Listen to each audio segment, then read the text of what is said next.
Here's a summary of everything that happens in Act 1 of Macbeth. So in scene 1 we see the witches for the first time, they're doing witchy stuff and they're planning to meet up with Macbeth.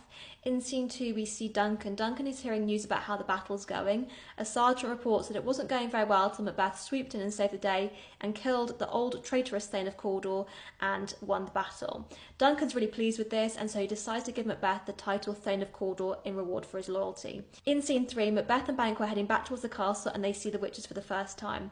The witches call Macbeth the Thane of Glamis and the Thane of Cawdor. Now he's already the Thane of Glamis because that was his title at birth, but he doesn't know that he's Thane of Cawdor yet because no one's told him.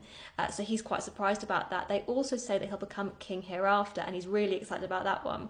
So he goes in a little bit of a trance and Banquo's like, well, what about me? What are my prophecies? And they say, well, you're not going to become king, but your descendants will become kings. So Banquo's fairly happy with that. Then 2 messengers arrive and they explain that Macbeth's been made Thane of Cawdor, so the first prophecy has come true already. Scene 4 is at Duncan's castle. Macbeth and Banquo have just arrived and Duncan is praising Macbeth and a little bit Banquo for their bravery in battle. He also mentions that he's going to make Malcolm, his son, his official heir by making him the Prince of Cumberland at this point. This is going to cause problems for Macbeth later on.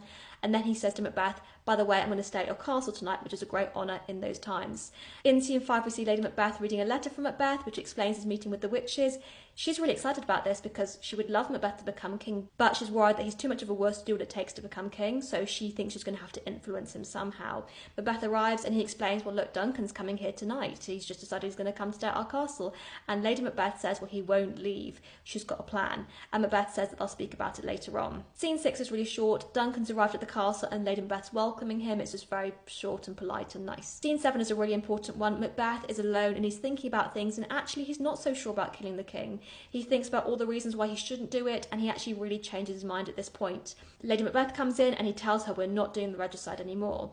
And she gets really upset with him and she starts to manipulate him and insult him. She calls him a coward and basically a baby and says that he was a man when he was willing to do this, but now he's not a man because he's changed his mind. She explains her plan where she's going to drug the guards and that will mean that Macbeth is able to commit the regicide undisturbed. And Macbeth's actually quite happy with this plan and at the end of the act they agree that they're going to kill the king that night. So that's the end of Act 1. Follow for Part 2.